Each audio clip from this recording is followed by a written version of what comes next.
Yeah, so something that you just said then about the, adding value and things. And also, I just want to ask you about these other coaches. You mentioned about a golf coach. Where I train at Bolton Arena, they have a lot of tennis there. And they have these special coaches, that are doing like tennis coaches. And it's not like normal personal training. And, how does that fit? I mean, I presume that your model here is personal training for physique, fitness, strength and things. You're not in those niches, are you, where you're trying to go down specific sports? So my niche now basically is working with businessmen. Okay.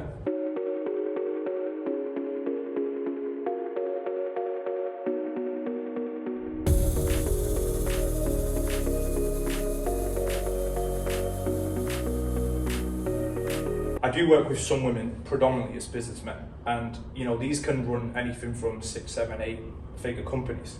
They're traveling a lot, they've got children, they're trying to balance things, and they're sacrificing success for health. Oh, okay. And I show them I've how. been there, Yeah, I mean, I imagine so. Yeah. I put on about 4 stone because when I started my business, yeah. We just don't know any different, do it? Because it's like, why go to the gym for an hour when you could do an extra hour of work? I would just, as a guy, I've learned to now apply consistent results to various areas of my life. But as a guy, you can get a bit one-track minded. And what I was like, I was just solely focused on, I'm going to create my tech business. I was trying to sell software. I was just running up and down the country all the time, no time, out all day, probably 4 days a week.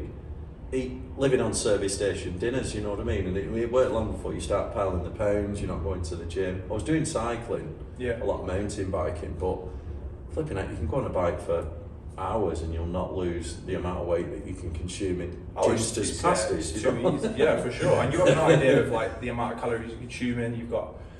I deliberately sacrificed my health. I didn't deliberately. I knew I was sacrificing my health, but I was telling myself, just get this product off the line, make this sale, make that sale.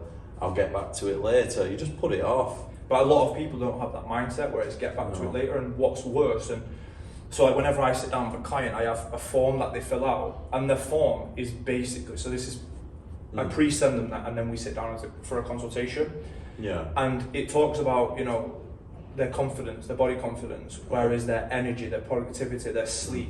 And basically what I'm trying to do is highlight to them that they're functioning really, really bad. Okay. And most people have no idea. Well, it is holistic, isn't it? It's not, you can come in a gym and train as hard as you want, but if your diet's not in check, you're not sleeping. Even that in itself, you say, I can come in and train as hard as I want. You can't train as hard as you want because you're not functioning well. Yeah. And I always think, like, bear in mind, I've sat down in front of clients who have the perception of everything. Yeah. Okay, so they've hit their goals, they've sold their businesses, they've got more than enough income, they can travel, and they can't be asked. They've got no energy. Okay. No sex drive, no desire to get up and do jobs. I had a guy whose dream was to have stables. Okay. And he got horses and stables, didn't take them out once, no energy. Right. Okay. He'd come in from work, so he'd not sold, but he'd come in from work, and that was it. I sit down in front of people all the time, and it's like, I don't think we realise how, mortal we are, and the fact that these things will come to us. I remember rupturing my Achilles, and I was like, this doesn't happen to me. Like, I don't get serious injuries. You kind of think you're invincible. Yeah, you think I'm a machine. Like, this doesn't happen to me, does it? But it's coming to us all, and I always think of it as it's like a service on your car, right? You can get away with not servicing your car, but how long is it going to be until? Depends on your car. Well, it does, yeah. But what I'm trying to say is, like, you pay for a car, you pay for it cash, whatever, and you drive it around. You can ignore lights, you can ignore warnings. Yeah, if you're running it into the ground deliberately, you've got to have the mindset to run it into the ground. But what happens is that bill is always going to cut. You're always going to end up in the accountant. You're always going to end up in the garage at one point. And how expensive that bill is depends on how you look after the car, right? Yeah. So what I'm trying to say there is people will ignore all the health warnings. Yeah. So things every day. Brain fog, bad digestion. Really kind of unhealthy stools, no energy, no sex drive. We ignore it all the time. But that one day is going to materialize itself into something where you're no longer going to have your health. So, you know, we've got the highest level of recorded diseases ever. That's not a coincidence. That's the way we live in our life. Yeah, it's lifestyle and diet is absolutely terrible in the West, you know. Diabetes, cancer. Yeah, I mean, I have a client who's just been on a cruise ship, and he said there's needle bins everywhere, and it's because majority of the people on the ship will be diabetic.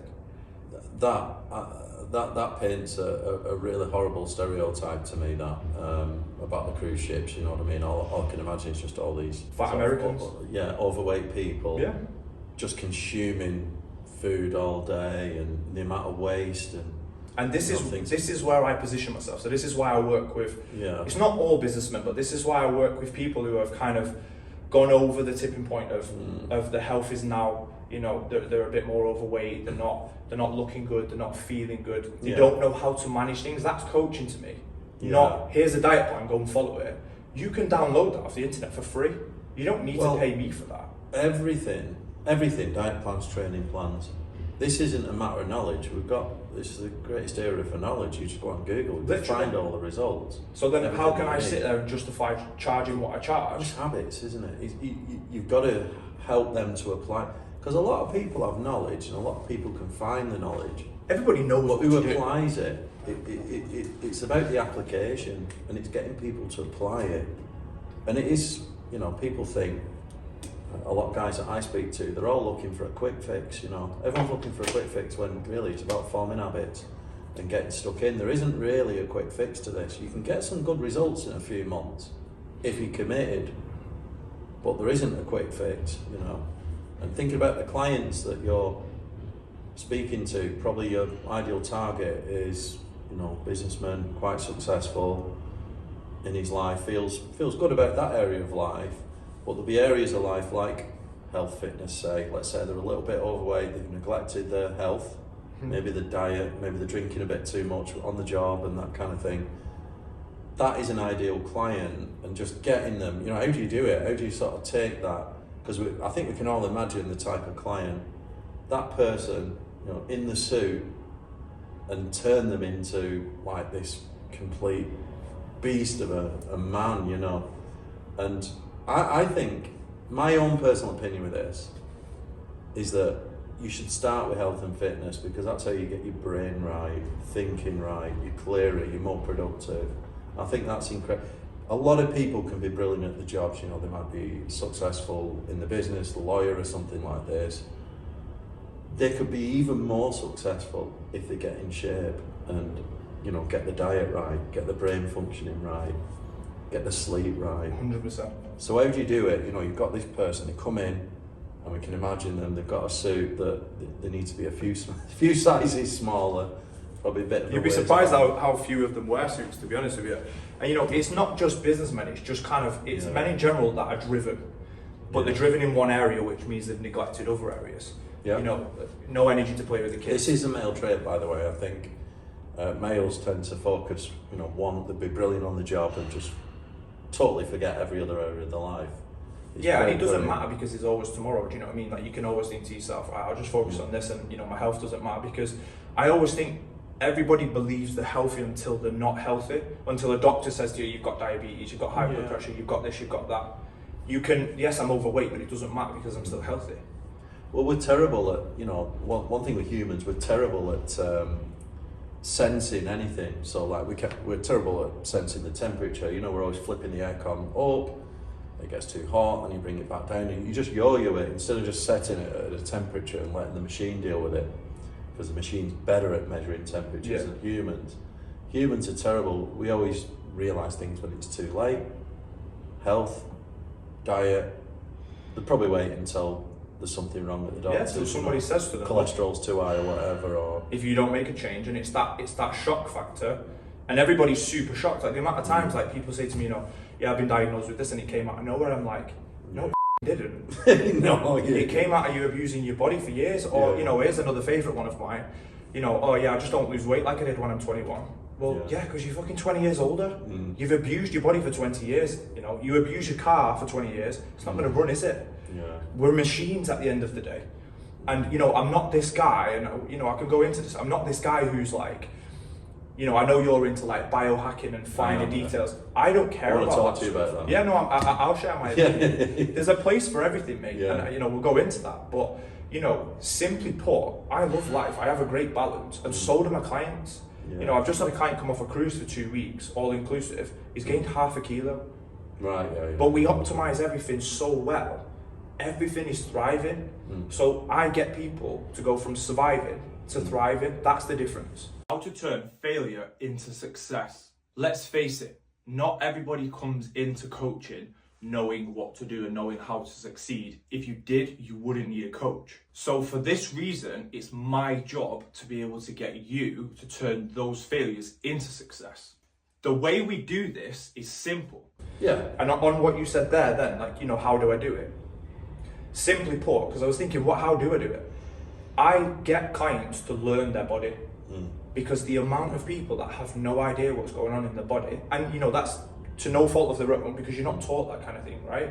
But if you eat a meal and you're tired, your body is telling you something about what you're eating. If you go to sleep at night and you lay awake and you can't sleep, your body is telling you something about your hormone pattern. Yeah. Yeah?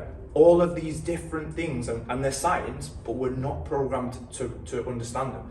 The more clients learn how their body works, they start to interpret things and go, okay, you know, if essentially when I start coaching people, I'll be speaking to them and they'll tell me things that are going on, and I'll educate them on what's happening. We'll put things into place to improve them. And then eventually, by the time we're finishing working, they'll be like, oh yeah, by the way, you know, I was here and this happened, so I did this. And they start figuring it out for themselves. And at that point, that's when I'm like, you're kind of free to go now. You don't need me anymore. Yeah. You don't need a coach in your life for forever. And again, going back to the business side of things, a lot of people, because they don't know where the next client is coming from, they try and keep them and keep them and keep them.